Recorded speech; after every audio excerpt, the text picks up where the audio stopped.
Former officials from the Trump administration have confirmed to Rolling Stone that they privately were mocking Republican Senator Susan Collins behind the scenes during the Brett Kavanaugh confirmation hearings. And at one point, they even referred to her as a cheap date.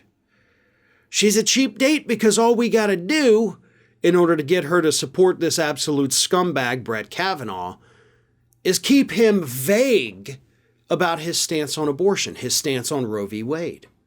That's it. That's all we got to do, and she'll vote for him.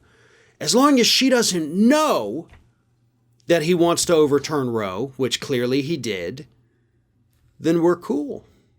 And of course, Susan Collins has come out since the leaked draft of the SCOTUS memo and said, "Oh, I've been hoodwinked. Oh, you darn kids." She didn't say it like that, but that's basically the gist of her, statement.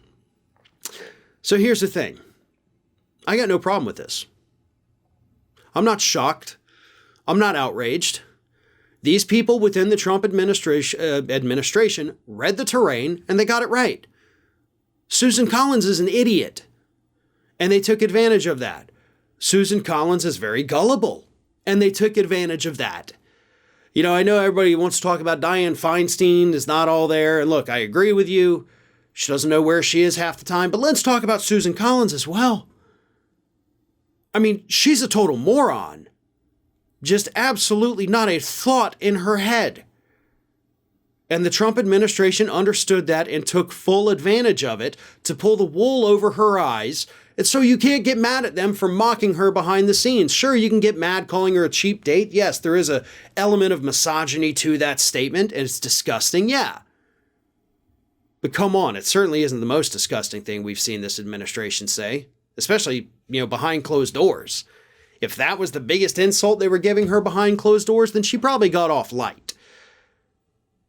But the reality is what it is. Susan Collins is the most fleeceable person sitting in the United States Senate today. She's a moron. She's a gullible idiot. And that is exactly what the Trump administration took advantage of. I have no sympathy for her. I'm not going to be outraged by these statements. We all saw what was happening in front of us. We all watched those hearings. It was one of the most watched Supreme Court hearings that we've had in many, many decades, folks. We were all tuned in. We all heard from Kavanaugh himself, and then we all watched in horror but not shock as Susan Collins said, "Yeah, I'm going to support this guy." She can claim to be a moderate all she wants, but at the end of the day, she's just as right-wing and just as stupid as the rest of them. Thanks for watching, and if you like what you saw, don't forget to like, comment, share, and most importantly, subscribe to our Ring of Fire channel here.